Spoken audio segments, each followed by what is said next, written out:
जय हिंद, वंदे मातरम। आप लोगों का स्वागत है मेरे चैनल देसी एजुकेशन में। आज हम पढ़ेंगे उत्तर प्रदेश में बोली जाने वाली बोलियां और उपबोलियों का पार्ट नंबर 2। इससे पहले पार्ट फर्स्ट में हमने बता रखा था इस बोलियों और उपबोलियों में हमने बता रखा था भाषाओं के बारे में उत्तर प्रदेश से रिलेटेड। तो हमने उसमें बता रखा है, अगर आपने वीडियो नहीं देखा हो तो इससे पहले वीडियो आप देख लीजिएगा। उसमें हमने बता रखा है आप लोगों को हिंदी की कितनी उपभाषाएं हैं। तो हिंदी की टोटल 5 उपभाषाओं के बारे में बता रखा है विद मैप के द्वारा।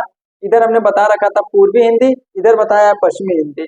पूरब के नीचे बिहार, पूर्वी साइड में लगा हुआ राज्य बिहार, इसीलिए वहां पे बोली जाती है बिहारी हिंदी उत्तर प्रदेश के। जबकि पश्चिम में लगा हुआ है राजस्थान, इसलिए वहां पे बोली जाती है राजस्थानी हिंदी। इसके साथ साथ उत्तर प्रदेश के उत्तर साइड में पर्वत स्थित है, इसलिए यहाँ पे बोली जाती है पहाड़ी हिंदी। तो हमने आप लोगों को ये 5 उपभाषाएं हिंदी की बता रखे थे। इसके साथ साथ हमने उत्तर प्रदेश में बोली जाने वाली उपबोलियों के बारे में बता रखा है आप लोगों को।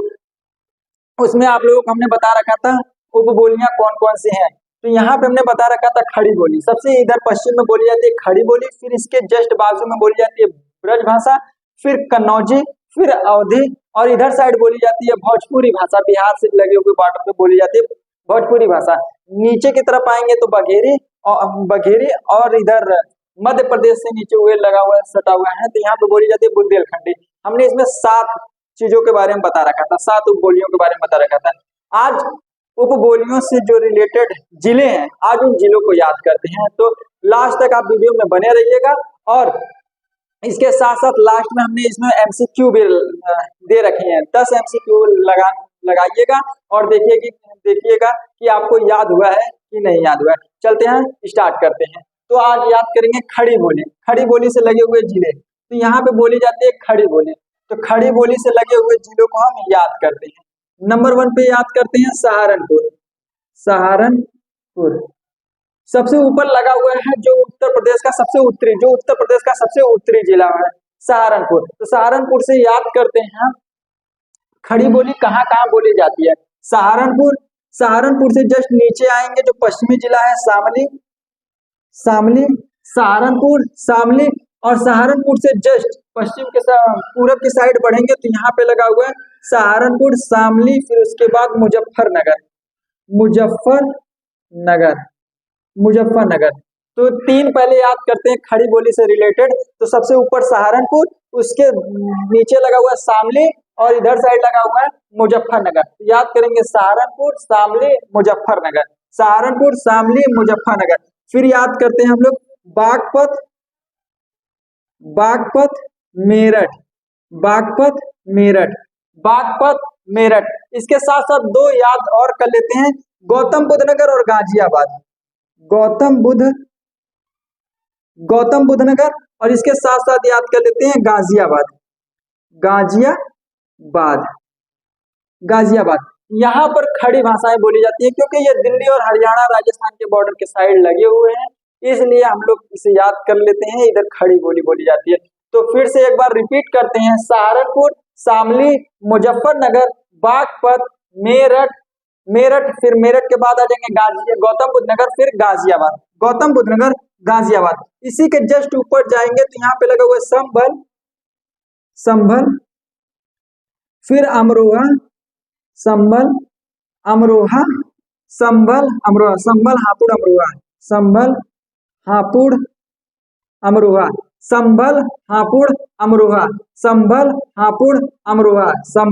हापुड़, अमरोहा, और ऊपर लगा हुआ है बिजनौर, गंगा नदी का प्रवेश द्वार। ठीक है, फिर से एक बार हम लोग देख लेते हैं, नीचे से याद करेंगे गाजियाबाद, गौतम बुद्ध नगर, फिर इसके बाद संभल, हापुड़, अमरोहा, बिजनौर। ठीक है, अब हम नंबर दे देते हैं, इसे सीक्वेंस से याद करने के लिए नंबर लिख देते हैं, जिससे आसानी से याद हो जाएगा। 1 2 3 4 पे बागपत, 5 पे मेरठ, 6 पे गौतम बुद्ध नगर, 7 पे गाजियाबाद, 8 नंबर पे संभल, 9 नंबर पे याद करते हैं हम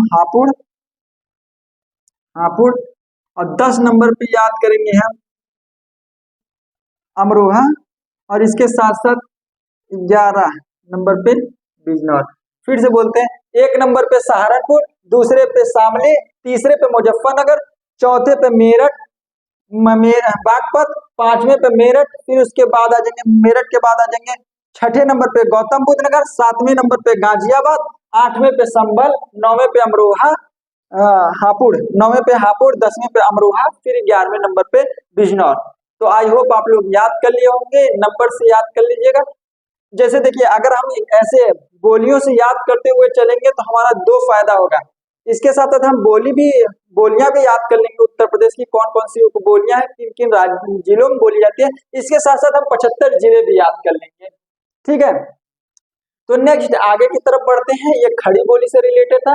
खड़ी बोली से लगे हुए जिले हैं सहारनपुर, शामली, मुजफ्फरनगर, बागपत, मेरठ, गाजियाबाद, गौतम बुद्ध नगर, फिर उसके बाजू में आ जाएंगे तो फिर संभल, अमरोहा, हापुड़ और ऊपर चले जाएंगे तो बिजनौर लगा हुआ है, आपका बिजनौर लगा हुआ है। ठीक है, अब इसके बाजू में लगा हुआ है इसके बाजू में लगा हुआ ब्रज क्षेत्र। ब्रज क्षेत्र हम लोग बाद में याद करेंगे, क्योंकि यहाँ पे एडजस्ट सही से नहीं हो पाएगा, तो आप लोगों को पता नहीं चलेगा कि कौन कौन से क्षेत्र किस किस में लगे हुए हैं। तो ये आप लोगों को याद रहेगा। सबसे पहले खड़ी बोली, तो हम ब्रज और कन्नौजी और अवधि को इस वीडियो में छोड़ देते हैं। अगले नेक्स्ट वीडियो में हम बताएंगे, आप लोगों को याद करा देंगे ब्रज क्षेत्र, कन्नौजी क्षेत्र और अवधि क्षेत्र।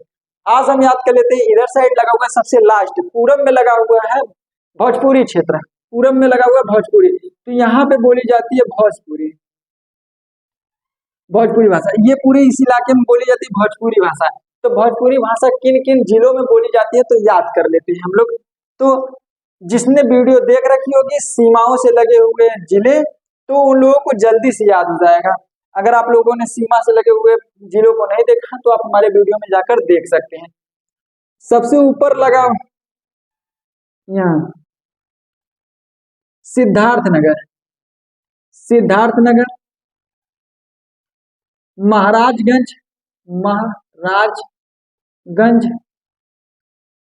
फिर उसके बाद कुशीनगर। तो फिर याद कर लेते हैं भोजपुरी बोले जाने वाले क्षेत्र, सिद्धार्थनगर, महाराजगंज, कुशीनगर, सिद्धार्थनगर, महाराजगंज, कुशीनगर। फिर नीचे बढ़ेंगे कुशीनगर, देवरिया,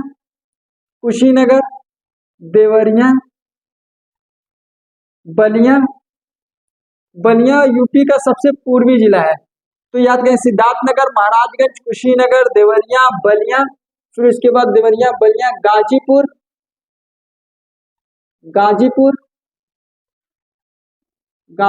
चंदौली, सोनभद्र छोड़ देंगे। सोनभद्र जो है बघेरी भाषा में बोली जाती है, बघेरी भाषा वहां पे बोली जाती है। तो यहाँ तक हम याद करते हैं, फिर से एक बार रिवीजन करते हैं। पहले ब्लू वाले जितने हैं उनको बोलते हैं सिद्धार्थनगर, महाराजगंज, कुशीनगर, सिद्धार्थनगर, महाराजगंज, कुशीनगर। फिर उससे नीचे आएंगे देवरिया, बलिया, गाजीपुर, चंदौली, देवरिया, बलिया, गाजीपुर, चंदौली। आप जब इसे याद करेंगे तो इसके बाद आप बिना देखे मैप बनाए जरूर एक बार इसे लिख के याद कर लीजिएगा। देखिए, जब तक हम मैप के थ्रू किसी चीज को याद नहीं करेंगे तब तक आपको भूगोल याद नहीं होने वाला। और वन लाइनर क्वेश्चन आप कब तक याद करेंगे, कब तक रटेंगे?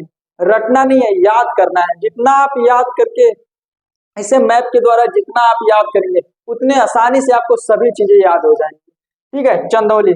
फिर आगे चलते हैं, सिद्धार्थनगर, महाराजगंज, कुशीनगर, देवरिया, बलिया, गाजीपुर, चंदौली। सोनभद्र को छोड़कर फिर यहाँ से लगा हुआ है सोनभद्र के ऊपर मिर्जापुर। कौन सा जिला? मिर्जापुर। आ जाओ ऊपर से फिर से याद करते हैं,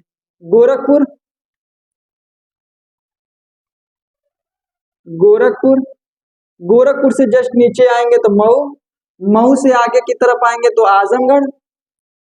आजमगढ़, और आजमगढ़ के जस्ट साइड में ही लगा हुआ अम्बेडकर नगर। और आजमगढ़ से जस्ट नीचे की तरफ आएंगे तो यही अम्बेडकर नगर, आजमगढ़ से नीचे की तरफ लगा हुआ है जौनपुर। तो याद करेंगे गोरखपुर से आएंगे तो गोरखपुर से आगे बढ़ेंगे तो मऊ से फिर आगे बढ़ेंगे तो आजमगढ़ से जस्ट सटा हुआ अम्बेडकर नगर, आ से आजमगढ़, आ से अम्बेडकर नगर। और आजमगढ़ से जस्ट आगे की तरफ बढ़ेंगे तो जौनपुर लगा हुआ है। ठीक है। और इसके साथ साथ याद रखेंगे संत कबीरदास नगर, संत रविदास नगर, संत कबीरदास नगर। तो ये होगा भोजपुरी वाले क्षेत्र। एक बार पहले ब्लू वाला फिर से बोलते हैं, सिद्धार्थनगर, महाराजगंज, कुशीनगर, सिद्धार्थनगर, महाराजगंज, कुशीनगर। फिर आगे बढ़ते हैं, कुशीनगर, देवरिया, बलिया, देवरिया, बलिया, फिर उसके बाद गाजीपुर, चंदौली, फिर सोनभद्र छोड़ देते हैं, मिर्जापुर।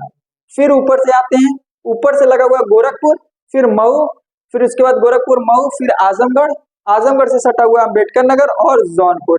तो अंबेडकर नगर, जौनपुर, और ऊपर याद रखेंगे संत रविदास नगर, संत कबीरदास नगर, संत रविदास नगर। ठीक है, ये दो हैं।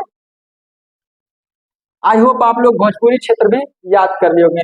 इधर खड़ी बोली क्षेत्र हो गए और इधर जो है भोजपुरी का क्षेत्र हो चुका है। आइए चलते हैं नेक्स्ट, याद करते हैं। बघेरी छोड़ देते हैं, बघेरी कल मैप जब बघेरी जब नेक्स्ट वीडियो हम बताएंगे उसमें नीचे का ये हिस्सा ऊपर, ये हिस्सा ऊपर मैप का बनाएंगे तो आराम से वहां पे समझा देंगे। अभी फिलहाल आज याद करते हैं बघेरी, बघेरी नहीं, बुंदेलखंडी, बुंदेलखंडी यहाँ पे पूरा लगा हुआ है बुंदेलखंड। तो आप लोग बता रखे हैं मध्य प्रदेश वाला इलाका जो सटा हुआ है यहाँ पे बुंदेलखंड के पठारियों से घिरा हुआ है, इसीलिए यहाँ पे बोली जाती है बुंदेलखंडी भाषा। ठीक है, बुंदेलखंडी उपबोली उत्तर प्रदेश की बोली जाती है। तो पूछा जाता है बुंदेली भाषा किन किन जिलों में बोली जाती है, तो याद रखेंगे वो जिले कौन कौन से। तो यहाँ से उठाते हैं प्रयागराज को हम छोड़ देंगे, प्रयागराज से जब आगे की तरफ बढ़ते हैं तो यहाँ पे लगा हुआ है चित्रकूट, चित्रकूट। तो याद रखना, सबसे पहले याद रखेंगे चित्रकूट, चित्रकूट, बांदा, महोबा, बांदा, महोबा, झांसी, और ये जो लटका हुआ भाग है इसे कहते हैं ललितपुर, ललितपुर, जो मध्य प्रदेश से तीनों तरफ से घिरा हुआ मात्र एक जिला है उत्तर प्रदेश का जो मध्य प्रदेश से तीनों तरफ से घिरा हुआ है। तो याद करते हैं चित्रकूट, बांदा, महोबा, उसके बाद झांसी, ललितपुर, चित्रकूट, बांदा, महोबा, झांसी, ललितपुर, चित्रकूट, बांदा, महोबा, झांसी, ललितपुर। आई होप आप लोगों ने इसे पूरी याद कर लिए होंगे। और चलिए अभी लगाते हैं एमसीक्यू इसके साथ साथ, और एक बार फिर से इसे रिवीजन कर देते हैं, देखते हैं आप लोगों को याद हुआ कि नहीं। आप लोग बोलते हुए चलेंगे, हम जिले के नाम बोलते हैं, आप बताइएगा वहां पे कौन सी भाषाएं बोली जाती हैं। एक बार रिपीट करते हैं, देखते हैं मऊ में कौन सी भाषाएं बोले, कौन सी उपभाषा बोली जाती है मऊ में। यस, मऊ में भोजपुरी भाषा बोली जाती है। ठीक, आगे चलते हैं। अच्छा यहाँ पे बताइए चित्रकूट में कौन सी भाषा बोली जाती है। चित्रकूट में, सही, चित्रकूट में जो उपभाषाएं बोली जाती हैं उसका नाम है बुंदेली। इसके साथ साथ इधर साइड जो बोली जाती हैं, ये जो लगे हुए हैं, यहाँ पे कौन सी उपभाषाएं बोली जाती हैं। खड़ी बोली, ठीक, खड़ी बोली। और इस वाले में भोजपुरी। गुड, ठीक है, आई होप आप लोग याद कर लिए होंगे। चलते हैं एमसीक्यू की तरफ। आइए चलिए एमसीक्यू को लगाते हैं। सहारनपुर में कौन सी भाषा बोली जाती है, तो आप लोग जल्दी से कमेंट करके बताइए सहारनपुर में कौन सी भाषा बोली जाती है। तो यहाँ पर बोली जाती है खड़ी बोली। कौन सी? खड़ी बोली बोली जाती है। नेक्स्ट चलते हैं दूसरे नंबर पे, बलिया और गाजीपुर में कौन सी भाषा बोली जाती है। बलिया और गाजीपुर में कौन सी भाषा बोली जाती है, तो ये पूरब में पड़ता है, तो आप बता सकते हैं कौन सी भाषा बोली जाती है। तो भोजपुरी भाषा बोली जाती है। कौन सी? भोजपुरी भाषा बोली जाती है। नंबर 3 देखते हैं, चित्रकूट में कौन सी भाषा बोली जाती है। चित्रकूट में, चित्रकूट दक्षिण साइड में पड़ता है, तो आप बताइए कौन सी भाषा बोली जाती है चित्रकूट में। तो चित्रकूट में बोली जाने वाली भाषा है बुंदेली। कौन सी? बुंदेली। यहाँ पे बुंदेली भाषा बोली जाती है। इसके साथ साथ चौथे नंबर पे याद करेंगे, चौथा नंबर याद करेंगे, गाज़ियाबाद और गौतम बुद्ध नगर में कौन सी बोली बोली जाती है। गाज़ियाबाद और गौतम बुद्ध नगर में, ये दिल्ली की साइड लगी हुई है, इसलिए यहाँ पे खड़ी बोली का प्रयोग किया जाता है। नंबर 5 देखते हैं। नंबर 5, बिजनौर ज़िले में कौन सी भाषा बोली जाती है। ये मुरादाबाद रामपुर के साइड लगा हुआ है, इसलिए आप लोग बताइए जल्दी से, उत्तराखंड का बॉर्डर भी है। बिजनौर, बिजनौर यहाँ पे खड़ी बोली का प्रयोग किया जाता है। नेक्स्ट क्वेश्चन चलते हैं हम लोग। संत कबीर नगर में कौन सी भाषा बोली जाती है। ये आजमगढ़, जौनपुर, संत कबीर नगर, देवरिया, बलिया, पूर्वी ज़िला है ये। तो यहाँ पे भोजपुरी भाषा का प्रयोग किया जाता है। आगे चलते हैं 7वें नंबर पर। झांसी और ललितपुर में कौन सी भाषा का प्रयोग किया जाता है? झांसी और ललितपुर में, ये दक्षिण साइड लगा हुआ है, मध्य प्रदेश से मात्र घिरा हुआ एक राज्य भी है, जिला भी है ललितपुर। हाँ, किससे? बुंदेली भाषा बोली जाती है। यहाँ पे कौन सी भाषा बोली जाती है? बुंदेली भाषा बोली जाती है। यहाँ पे बुंदेली भाषा का प्रयोग किया जाता है। आगे चलते हैं नंबर 8 पे। आजमगढ़ और जौनपुर में कौन सी भाषा बोली जाती है? ये तो आसान है, पूर्वी क्षेत्र है। तो आजमगढ़ और जौनपुर में कौन सी भाषा बोली जाती है? भोजपुरी भाषा बोली जाती है। किसका प्रयोग किया जाता है? भोजपुरी भाषा का प्रयोग किया जाता है। नेक्स्ट क्वेश्चन चलते हैं नंबर 10 पे। नंबर 9 पे, उत्तर प्रदेश का पूर्वी ज़िला कौन सा है? उत्तर प्रदेश का पूर्वी ज़िला कौन सा है? तो जल्दी से बताइए कमेंट करके, उत्तर प्रदेश का पूर्वी ज़िला कौन सा है? पूर्वी ज़िला तो ये है बलिया। कौन सा है? बलिया। बलिया। नंबर 10 पे चलते हैं। नंबर 10 क्वेश्चन पे चलते हैं। नंबर 10 क्वेश्चन है, उत्तर प्रदेश का दक्षिणी जिला कौन सा है? उत्तर प्रदेश का दक्षिणी जिला कौन सा है? तो बताइए उत्तर प्रदेश का दक्षिणी जिला कौन सा है? तो दक्षिणी जिला कौन सा है? सोनभद्र। कौन सा है? सोनभद्र। आई होप आप लोगों ने याद कर लिया होगा इसे और देख लिया होगा किस तरीके से क्वेश्चन पूछे जाते हैं पेपरों में। ठीक है, और अगर आपको वीडियो अच्छी लगती हो तो चैनल को लाइक और सब्सक्राइब ज़रूर करें। धन्यवाद। वंदे मातरम।